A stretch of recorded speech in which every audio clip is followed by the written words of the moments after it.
ഞാൻ എല്ലാ സെക്ഷൻസും ഒരുവിധം അറ്റൻഡ് ചെയ്തിട്ടുണ്ട്.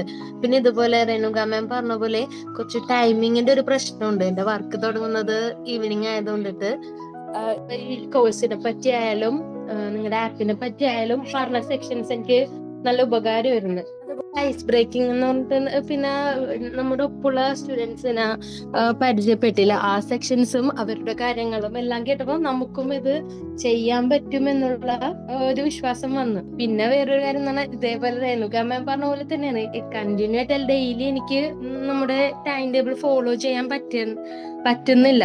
രാവിലെയും വൈകിട്ടായിട്ട് ആ ഒരു ബുദ്ധിമുട്ടുണ്ട്. അതിലിങ്ങനെ മടി കാണിച്ച് നിൽക്കുമ്പോ മാം വിളിക്കും, അർച്ചന മാം വിളിക്കുമ്പോ തന്നെ പിന്നെ അയ്യോ എന്തായാലും ചെയ്യണമല്ലോ എന്ന് വിചാരിച്ചിട്ട് പിന്നെയും അത് നോക്കും. എന്തായാലും ചേർന്നതിൽ എനിക്ക് ഒരു നഷ്ടബോധം ഇതുവരെ തോന്നിയിട്ടൊന്നുമില്ല. എന്തായാലും കംപ്ലീറ്റ് ചെയ്യാൻ പറ്റും തന്നെയാണ് ഒരു വിശ്വാസം. നിങ്ങളുടെ എല്ലാ സെക്ഷൻസും പിന്നെ മാം പല വീഡിയോസും ഇങ്ങനെ അയച്ചു തരുമ്പോ ഞാനത് കാണാറുണ്ട്. അതും ഒരു ഉപകാരമാണ് അങ്ങനെ സെൻഡ് ചെയ്ത് തന്നോണ്ട്. പിന്നെ മാമിനോട് എന്ത് വേണമെങ്കിലും നമുക്ക് എപ്പോ വേണമെങ്കിലും ചോദിക്കുമ്പോ അതിന് അതിൻ്റെതായ മറുപടിയും തരുന്നോണ്ടിട്ട് ആ ഒരു വിശ്വാസം കംപ്ലീറ്റ് ചെയ്യാൻ പറ്റും എന്നുള്ളത് എന്തായാലും എനിക്ക് നല്ലതായിട്ട് തന്നെ തോന്നിയിട്ടുള്ളത്.